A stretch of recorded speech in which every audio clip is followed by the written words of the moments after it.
মহানবী সাল্লাল্লাহু আলাইহি ওয়াসাল্লামের ইন্তেকালের পর কষ্ট পেয়ে মদিনা ছেড়ে যান হযরত বেলাল রাদিয়াল্লাহু তাআলা আনহু। এরপর থেকে তিনি আর আজান দেননি। পরবর্তীতে হযরত হাসান ও হুসেন রাদিয়াল্লাহু তাআলা আনহু-এর অনুরোধে একদিন আজান দিতে গিয়ে জ্ঞান হারান তিনি। কিন্তু কেন হঠাৎ জ্ঞান হারিয়েছিলেন হযরত বেলাল রাদিয়াল্লাহু তাআলা আনহু? বিস্তারিত থাকছে ডেস্ক রিপোর্টে।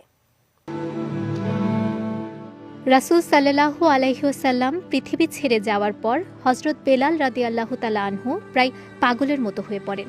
প্রিয় নবীর স্মৃতি বিজড়িত স্থানগুলো তাকে কষ্ট দিত। তার পক্ষে রাসূলবিহীন মদিনায় থাকা অসম্ভব হয়ে পড়ল। তাই তিনি মদিনা ছেড়ে সিরিয়ার দামেস্কে চলে গেলেন। সাহাবীরা তাকে এর কারণ জিজ্ঞেস করলে তিনি বলেন, যে দেশে নবী নেই সেখানে আমি থাকব না। দামেস্কে যাওয়ার কিছুদিন পর বেলাল স্বপ্ন দেখলেন নবীজি তাকে বলছেন, হে বেলাল, তুমি আমাকে দেখতে আসছো না কেন? এ স্বপ্ন দেখে বেলাল রওজা জিয়ারত করতে মদিনায় যান।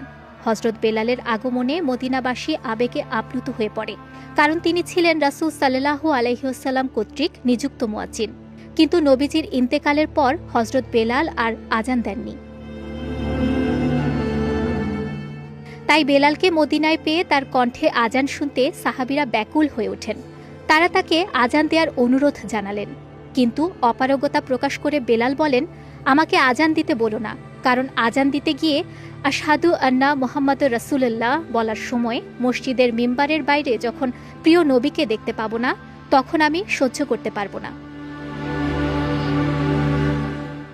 পরবর্তীতে নবীজির দৌহিত্র হাসান এবং হোসেন রাদিয়াল্লাহু তাআলা আনহুর অনুরোধে তিনি আজান দিতে রাজি হন। হযরত বেলালের মধুর কণ্ঠে আজান শুনে সাহাবায়ে কেরাম নবীজির স্মৃতির স্মরণে কেঁদে ফেললেন।